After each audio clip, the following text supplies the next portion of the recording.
കണക്കിന് 100 ആക്കില്ലെന്ന് വെച്ച് വെള്ളപ്പൊക്കം ഒന്നും ഉണ്ടാകത്തില്ല. ഭൂഗോളത്തിന്റെ ഓരോ സ്പന്ദനവും കണക്കിലാണ്. വിത്തൗട്ട് മാത്തമാറ്റിക്സ് ഭൂമി വെറും ഒരു വട്ടപൂജ്യം. കഴിഞ്ഞ ക്ലാസ്സിൽ നമ്മൾ കണ്ട കാര്യങ്ങൾ ഇത്രയാണ്. ഞാൻ ഒന്നും കൂടെ റീകളക്ട് ചെയ്യാം. നമുക്കൊരു പൊസിഷൻ വെക്ടർ ഉണ്ടായിരുന്നു. അതൊരു ഫംഗ്ഷനാണ്, ടിയെ ഡിപ്പെൻഡ് ചെയ്യുന്ന ഫംഗ്ഷനാണ്. അതിൻ്റെ ഔട്ട്പുട്ട് ഒരു വെക്ടറുമാണ്.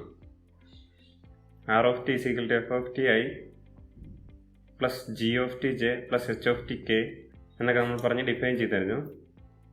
ആ പാർട്ടിക്കിളിൻ്റെ വെലോസിറ്റി ഒരു ടൈമിൽ ഇവാലുവേറ്റ് ചെയ്യണമെങ്കിൽ അതിന് ഞാൻ വി എന്നുള്ള നൊട്ടേഷനാണ് ഉപയോഗിച്ചത്. V of T equal to D R by D T ആണ്. ആർ ഓഫ് ടിയുടെ ഡെറിവേറ്റീവ് ആണ്, ഫസ്റ്റ് ഡെറിവേറ്റീവ്. പിയുടെ വെലോസിറ്റിയുടെ മാഗ്നിറ്റ്യൂഡ് ആയിരുന്നു. അപ്പോൾ ഞാൻ modulus of V of T എന്ന് എഴുതി. ഒരു വെക്ടറിൻ്റെ മോഡുലസ് കണ്ടുപിടിക്കുന്നത് എങ്ങനെയാണെന്ന് ഞാൻ കഴിഞ്ഞ ക്ലാസ്സിൽ ഡിസ്ക്രൈബ് ചെയ്തിരുന്നു. ആക്സിലറേഷൻ, വെലോസിറ്റിയുടെ ഡെറിവേറ്റീവിനെയാണ് നിങ്ങൾ ആക്സിലറേഷൻ എന്ന പേര് വിളിച്ചത്.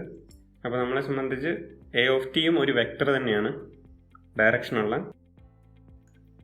വെലോസിറ്റിയുടെ ഡെറിവേറ്റീവിനെയാണ് നിങ്ങൾ ആക്സിലറേഷൻ വെക്ടറായിട്ട് ഡിഫൈൻ ചെയ്തത്. വെലോസിറ്റിയുടെ ഡെറിവേറ്റീവ് എന്ന് പറയുമ്പോൾ ആർ ഓഫ് ടി എന്ന പൊസിഷൻ വെക്ടറിനെ സംബന്ധിച്ച് അതിൻ്റെ സെക്കൻഡ് ഡെറിവേറ്റീവ് ആണ് നമ്മുടെ ആക്സിലറേഷൻ. ഇനി ഡയറക്ഷൻ ഓഫ് മോഷൻ കിട്ടണമെങ്കിൽ വി എന്ന വെക്ടറിനെ അതിൻ്റെ മോഡുലസ് വെച്ചിട്ട് ഡിവൈഡ് ചെയ്യണം. ഇത്രയും കാര്യങ്ങളാണ് നമ്മൾ കഴിഞ്ഞ ക്ലാസ്സിൽ കണ്ടത്.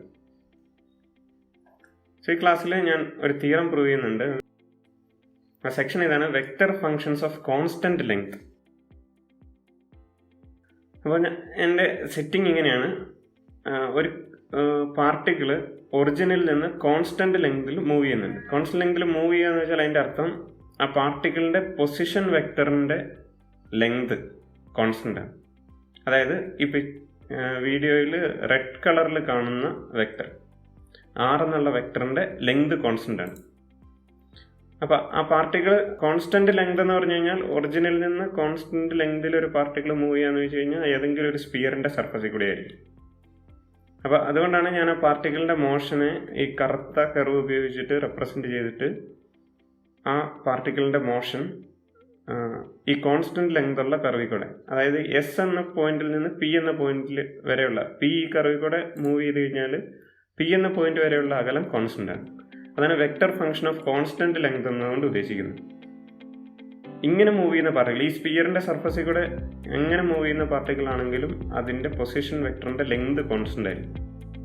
അതായത് ആർ ഓഫ് ടിയുടെ മോഡുലസ് കോൺസ്റ്റന്റ് ആയിരിക്കും. പിന്നെ നിങ്ങൾക്ക് കാണാം, ഈ പോയിന്റിൽ നമ്മൾ വെലോസിറ്റി വെക്ടർ ഇവാലുവേറ്റ് ചെയ്ത് കഴിഞ്ഞാൽ ആ വെലോസിറ്റി വെക്ടറാണ് ഞാനിവിടെ പ്ലോട്ട് ചെയ്ത് വെച്ചിരിക്കുന്നത്. പി എന്ന പോയിന്റിലുള്ള ഈ കർവിന്റെ വെലോസിറ്റി വെക്ടറാണ് വി. ഇപ്പോൾ കഴിഞ്ഞ ക്ലാസ്സിൽ ഞാൻ റിമാർക്ക് ആയിട്ട് പറഞ്ഞായിരുന്നു, ഈ പൊസിഷൻ വെക്ടറിന് ഓർത്തോഗണലാണ് നമ്മുടെ വെലോസിറ്റി വെക്ടർ. അതായത് പി എന്ന പോയിന്റിലേക്ക് വരച്ചിരിക്കുന്ന ഈ ആർ ഓഫ് ടി എന്ന വെക്ടറിന് ഓർത്തോഗണലാണ് നിങ്ങളുടെ വി ഓഫ് ടി. അതായത് ആറും ഡി ആർ ബൈ ഡി ടിയും ഓർത്തോഗണലാണ്, അഥവാ പെർപെൻഡിക്കുലർ.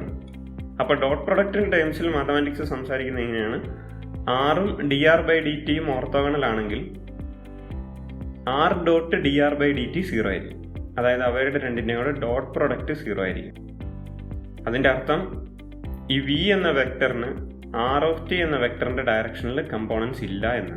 ആർ ഓഫ് ടി എന്ന വെക്ടറും ഈ വെലോസിറ്റി വെക്ടറായ ഡി ആർ ബൈ ഡി ടിയും ഓർത്തോഗണലാണ്. അതിനെ ഞാനൊരു തിയറമായിട്ട് സ്റ്റേറ്റ് ചെയ്യാണ്. If R is a differentiable vector function of t of constant length, then R dot dr by dt equal to 0. ഇതിൻ്റെ അർത്ഥം R എന്ന ഞാൻ ഡിനോട്ട് ചെയ്തേക്കുന്ന വെക്ടർ ഈ റെഡ് കളറിലെ വെക്ടറാണ്. D R by D T എന്നെ സംബന്ധിച്ച് വെലോസിറ്റി വെക്ടറാണ്, ഈ വൈറ്റ് കളറിലുള്ള വെക്ടർ. അപ്പോൾ കോൺസ്റ്റന്റ് ലെങ്തിൽ മൂവ് ചെയ്യുന്ന, അതായത് പൊസിഷൻ വെക്ടറിന്റെ മോഡുലസ് കോൺസ്റ്റന്റ് ആയിട്ട് മൂവ് ചെയ്യുന്ന ഒരു പാർട്ടിക്കിളിന്റെ ടിപ്പിക്കൽ പാത്ത് ഏതാണ്ട് ഇങ്ങനെ ഇരിക്കും. ഇതിപ്പോൾ ഞാൻ സർക്കുലർ പാത്ത് ചൂസ് ചെയ്തതേ ഉള്ളൂ. നിങ്ങൾക്ക് സ്പിയറിലെ ഏത് പാത്തും ചൂസ് ചെയ്യാം. അങ്ങനെ കോൺസ്റ്റന്റ് ലെങ്ത് ഉള്ള വെക്ടർ ഫംഗ്ഷൻസിന്റെ പ്രത്യേകത ഇതാണ്, അതിന്റെ പൊസിഷൻ വെക്ടറിന്റെയും അതിന്റെ ഡെറിവേറ്റീവിന്റെയും കൂടെ ഡോട്ട് പ്രൊഡക്റ്റ് 0 ആണ്. ഇതിപ്പോൾ പിക്ചറിൽ നമുക്ക് ക്ലിയർ ആണ്, ഇത് രണ്ട് ഓർത്തോഗണൽ ആയതുകൊണ്ട് ഡോട്ട് പ്രൊഡക്റ്റ് 0 ആണെന്ന്. പക്ഷെ നമ്മൾ മാത്തമാറ്റിക്കലി പ്രൂഫ് എഴുതാനായിട്ട് ശ്രമിക്കുകയാണ്. പ്രൂഫിലേക്ക് പോവുകയാണ്. നമുക്കറിയാവുന്ന കാര്യം ഇതാണ്, ആർ ഓഫ് ടി എന്ന വെക്ടറിന്റെ മോഡുലസ് കോൺസ്റ്റന്റ് ആണ്. മോഡുലസ് ഓഫ് ആർ ഓഫ് ടിനെ square root of R of T dot R of T എന്ന് എഴുതാം. ആ സ്ക്വയർ റൂട്ട് കളയാൻ വേണ്ടിയിട്ട് ഞാൻ ചെയ്തിരിക്കുന്ന അഡ്ജസ്റ്റ്മെന്റ് രണ്ട് സൈഡ് സ്ക്വയർ ചെയ്തു ഇക്വേഷൻ്റെ. അപ്പോൾ എനിക്ക് R of T dot R of T is equal to C square എന്ന് കിട്ടി. ഈ ഇക്വേഷൻ്റെ രണ്ട് സൈഡും ഡിഫറൻഷിയേറ്റ് ചെയ്യും. അപ്പോൾ ഡിഫറൻഷ്യേറ്റ് ചെയ്താൽ എന്ത് കിട്ടും? R of T dot R of ടിയുടെ ഡെറിവേറ്റീവ് ആണ് ഒരു സൈഡ്, മറു സൈഡ് കോൺസ്റ്റന്റ് ഫംഗ്ഷനാണ്. കോൺസ്റ്റന്റ് ഫംഗ്ഷൻ്റെ ഡെറിവേറ്റീവ് 0 ആണെന്ന് നമുക്കറിയാം. ഞാൻ രണ്ട് സൈഡും ഡിഫറൻഷ്യേറ്റ് ചെയ്തു. അപ്പോൾ ഇക്വേഷൻ എനിക്ക് ഇങ്ങനെ കിട്ടി. ഇനി ഞാൻ പ്രൊഡക്റ്റ് റൂൾ ഉപയോഗിക്കുകയാണ് ഡെറിവേറ്റീവിൻ്റെ. ആർ ഓഫ് ടീനെ ഫസ്റ്റ് ഫംഗ്ഷനായിട്ടും രണ്ടാമത്തെ ആർ ഓഫ് ടീനെ സെക്കൻഡ് ഫംഗ്ഷനായിട്ടും ചൂസ് ചെയ്ത് കഴിഞ്ഞാൽ first into derivative of second plus second into derivative of first. പക്ഷേ നമ്മുടെ പ്രൊഡക്റ്റ് ഡോട്ട് പ്രൊഡക്റ്റ് ആയതുകൊണ്ട് തന്നെ വെക്റ്റർ നമുക്കറിയാം ആർ ഓഫ് ടിയും ആർ ഡാഷ് ഓഫ് ടിയും വെക്റ്റേഴ്സാണ്. അപ്പോൾ വെക്റ്ററുകളെ തമ്മിൽ മൾട്ടിപ്ലൈ ചെയ്യാനായിട്ട് നമുക്കറിയാവുന്ന മാർഗം ഡോട്ട് പ്രൊഡക്റ്റ് ആണ്. അപ്പോൾ ഈ ഡോട്ട് ഇട്ടിരിക്കുന്ന എല്ലാം യൂഷ്വൽ പ്രൊഡക്റ്റ് അല്ല, ഡോട്ട് പ്രൊഡക്റ്റ് ആണ് എന്നോർത്തിരിക്കുക. അപ്പോൾ ആ ഡെറിവേറ്റീവ് ഇങ്ങനെയായിട്ട് മാറും, R of T dot R dash of T plus R of T dot R dash of T. അപ്പോൾ ഫസ്റ്റ് ഫംഗ്ഷനും സെക്കൻഡ് ഫംഗ്ഷനും സെയിം ആയതുകൊണ്ടാണ് ഇത് രണ്ടും ഒരുപോലെ ഇരിക്കുന്നത്. അതായത് R of T into R dash of T എന്നുള്ളത് 2 തവണയുണ്ട്. അപ്പോൾ ഈ ഇക്വേഷൻ ഇങ്ങനെയായിട്ട് മാറും, 2 into R of T dot R dash of T equal to 0 ആവും. അതിൻ്റെ അർത്ഥം ഇപ്പോൾ 2 0 അല്ലെന്ന് നമുക്കറിയാം. അതുകൊണ്ട് തന്നെ R of T dot R dash of T എന്തായിരിക്കും? 0 ആയിരിക്കും. പക്ഷെ ആർ ഡാഷ് ഓഫ് ടി നമുക്ക് എന്താണെന്ന് അറിയാം, D R by D T ആണെന്ന് അറിയാം. R of T dot D R by D T എന്താണ്? 0 ആണ്. വെക്ടർ ഫംഗ്ഷൻ കോൺസ്റ്റന്റ് ലെങ്ത് ആണെങ്കിൽ അതിൻ്റെ പൊസിഷൻ വെക്ടറും അതിൻ്റെ ഡെറിവേറ്റീവും എപ്പോഴും ഓർത്തോഗണലായിരിക്കും. അതാണ് ജോമെട്രി. ഞാൻ തൊട്ട് മുമ്പേ ഫിഗറിൽ കാണിച്ചു തന്നിട്ടുണ്ട്. അടുത്ത ഞാൻ ഡീൽ ചെയ്യുന്ന സെക്ഷൻ ഇൻ്റഗ്രലാണ്. കാൽക്കുലസ് ആണ് നമ്മൾ ഡീൽ ചെയ്യുന്നത്. അതുകൊണ്ടാണ് ഡെറിവേറ്റീവ് കഴിഞ്ഞിട്ട് ഞാൻ ഇൻ്റഗ്രലിനെ പറ്റി സംസാരിക്കുന്നത്. ഈ ഡെറിവേറ്റീവും ഇൻ്റഗ്രൽസും ഉപയോഗിച്ചിട്ടാണ് ഈ ചാപ്റ്ററിൻ്റെ ബാക്കി ഭാഗങ്ങൾ എഴുതി വെച്ചിരിക്കുന്നത്. അപ്പോൾ ഇപ്പോൾ നമ്മുടെ R of T is equal to F of T I plus G of T J plus H of T K എന്നൊരു ഫംഗ്ഷൻ ഉണ്ടെന്നിരിക്കട്ടെ, ഒരു വെക്ടർ ഫംഗ്ഷൻ ഉണ്ട്. ഇത് ഇൻ്റഗ്രബിൾ എന്ന് പറയണമെങ്കിൽ ഇപ്പോൾ ക്ലോസ് ഇൻ്റർവെൽ എ ബിയിലാണ് ഞാൻ ഇൻ്റഗ്രേറ്റ് ചെയ്യാനായിട്ട് ശ്രമിക്കുന്നത്. ആർ എന്ന ഫംഗ്ഷൻ ഇൻ്റഗ്രബിൾ ആകണമെങ്കിൽ ഒരു കണ്ടീഷൻ ഇതാണ്, എഫും ജിയും എച്ചും ഇൻ്റഗ്രബിൾ ആണ്. അപ്പോൾ ആർ ഇൻ്റഗ്രബിൾ ആണെന്ന് ഞാൻ പറയണമെങ്കിൽ എഫ് ഓഫ് ടിയും ജി ഓഫ് ടി, അതായത് ഇതിൻ്റെ കമ്പോണൻറ്റ് ഫംഗ്ഷൻസിനെ ആശ്രയിച്ചിട്ടിരിക്കും ആറിൻ്റെ ഇൻ്റഗ്രബിലിറ്റി. ഇൻ്റഗ്രേറ്റ് ചെയ്യാൻ പറ്റുമോ ഇല്ലയോ എന്ന് അറിയാനായിട്ട് നിങ്ങൾ എഫ് ഓഫ് ടി ഇൻ്റഗ്രബിൾ ആണോ നോക്കുക, ജി ഓഫ് ടി ആണോ നോക്കുക, എച്ച് ഓഫ് ടി ആണോ നോക്കുക. മൂന്നും ഇൻ്റഗ്രബിൾ ആണെങ്കിൽ ആറും ഇൻ്റഗ്രബിൾ ആണ്. ഞാൻ ഡെഫിനിറ്റ് ഇൻ്റഗ്രൽ ഡിഫൈൻ ചെയ്യാം.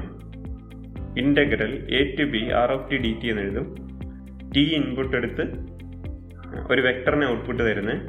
അതുകൊണ്ട് തന്നെ ആ വെക്ടറിന് ഒരു ith കമ്പോണൻ്റ് ഉണ്ട്, jth കമ്പോണൻ്റ് ഉണ്ട്, kth കമ്പോണൻ്റ് ഉണ്ട്. ഇതിൻ്റെ ith കമ്പോണൻ്റ് എന്താണെന്ന് വെച്ചാൽ integral A to B F of T D T ആണ്. അതായത് ആറിൻ്റെ ith കമ്പോണൻറ്റിൻ്റെ ഇൻ്റഗ്രലാണ്. jth കമ്പോണൻ്റ് എന്താണെന്ന് ചോദിച്ചാൽ integral A to B G of T D T ആണ്. അതായത് jth കമ്പോണൻറ്റിൻ്റെ ഇൻ്റഗ്രലാണ്. ഇതിൻ്റെ kth component integral A to B H of T D T ആണ്. അതായത് കമ്പോണൻസ് ഉപയോഗിച്ചിട്ട് വളരെ എളുപ്പത്തിൽ എന്ത് ചെയ്യാം, ഇൻ്റഗ്രലിനെ ഡിഫൈൻ ചെയ്ത് എഴുതി വെക്കാം.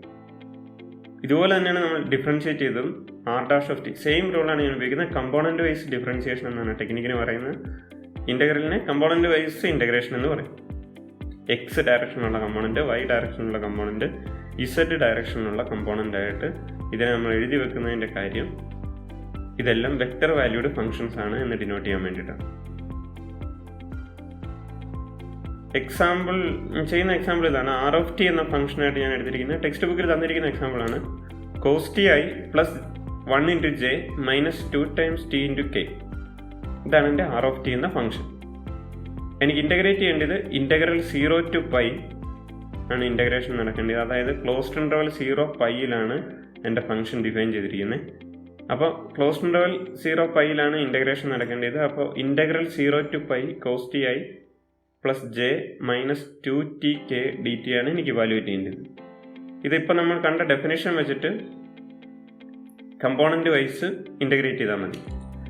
അതായത് ഈ ഇൻ്റഗ്രൽ എങ്ങനെ മാറും, ഇതിൻ്റെ ith കമ്പോണൻറ്റ് ഇൻ്റഗ്രേറ്റ് ചെയ്യുക. അതായത് കോസ് ടി എ 0 ടു പൈ വരെ ഇൻ്റഗ്രേറ്റ് ചെയ്യുക ഇൻറ്റു ഐ പ്ലസ് 1നെ 0 ടു പൈ വരെ ഇൻ്റഗ്രേറ്റ് ചെയ്യുക into J minus 2 times T എ 0 ടു പൈ വരെ ഇൻ്റഗ്രേറ്റ് ചെയ്യുക. ഒരു നെഗറ്റീവ് സൈൻ ഉണ്ട്, കാരണം ഇതിൻ്റെ kth കമ്പോണൻറ്റ് നെഗറ്റീവാണ്. അപ്പോൾ നിങ്ങൾക്ക് ഫണ്ടമെൻ്റൽ തിയറം ഓഫ് കാൽക്കുലസ് അറിയാമെന്ന് വിചാരിക്കുന്നു. കോസ് ടിയുടെ ഇൻ്റഗ്രൽ സൈൻ ടി ആണ്. 0 ടു പൈ വരെയാണ് അതിൻ്റെ ലിമിറ്റ്. അതാണ് അതിൻ്റെ ith കമ്പോണൻറ്റ്. 1ൻ്റെ ഇൻ്റഗ്രൽ ടി ആണ്. 0 ടു പൈ വരെ അതിന് ലിമിറ്റ് കൊടുത്ത് അതതിൻ്റെ jth കമ്പോണൻറ്റ് മൈനസ് 2 ടൈംസ് ടിയുടെ ഇൻ്റഗ്രൽ 2 ഇൻറ്റു t²/2 ആണ്. അപ്പോൾ 2 ക്യാൻസൽ ആയി കഴിയുമ്പോൾ മിച്ചമുള്ള ആൾ t² ആണ്. അതിന് 0 to π വരെ ലിമിറ്റ് കൊടുക്കുക. ഇനി upper limit minus lower limit evaluate ചെയ്യുക. sin π minus sin 0 into i plus π minus 0 minus ടിയുടെ സ്ഥാനത്ത് പൈ കൊടുത്തു കഴിഞ്ഞാൽ π² മൈനസ് 0² വരും. അതാണ് എൻ്റെ kth കമ്പോണൻറ്റ്. അപ്പോൾ sin π 0 ആണ് നമുക്കറിയാം. sin 0 0 ആണ്. അതുകൊണ്ട് 0 മൈനസ് 0, അതായത് ഇവിടെ ith കമ്പോണൻറ്റ് വാനിഷായി. ഇനി jth കമ്പോണൻറ്റ് π മൈനസ് 0 ആണ്. kth കമ്പോണൻറ്റ് π² ആണ്. അപ്പം ഞാൻ 0 അല്ലാത്ത കമ്പോണൻറ്റുകളെ മാത്രം മിച്ചം എഴുതിയാൽ π into J minus π² into k എന്ന് കിട്ടും. ഇങ്ങനെയാണ് ഇൻ്റഗ്രലിനെ ഇവാലുവേറ്റ് ചെയ്യുന്നത്. അപ്പോൾ നമ്മുടെ കയ്യിൽ ഡെഫിനിറ്റ് ഇൻ്റഗ്രൽ r(t) എന്ന ഫംഗ്ഷൻ്റെ ഡെഫിനിറ്റ് ഇൻ്റഗ്രൽ ഇവാലുവേറ്റ് ചെയ്യാനായിട്ടുണ്ടായിരുന്നു. അതിന് നമ്മൾ കമ്പോണൻറ്റ് വൈസ് തിരിച്ചെഴുതി ഓരോ കമ്പോണൻറ്റ് സെപ്പറേറ്റ് ഇൻ്റഗ്രൽ ഇവാലുവേറ്റ് ചെയ്യുന്ന രീതിയിൽ എഴുതി. എന്നിട്ട് upper limit minus lower limit എന്നുള്ള ഫണ്ടമെൻ്റൽ തിയറം ഓഫ് കാൽക്കുലസ് ഉപയോഗിച്ചിട്ട് ഡെറിവേറ്റ് ചെയ്തു.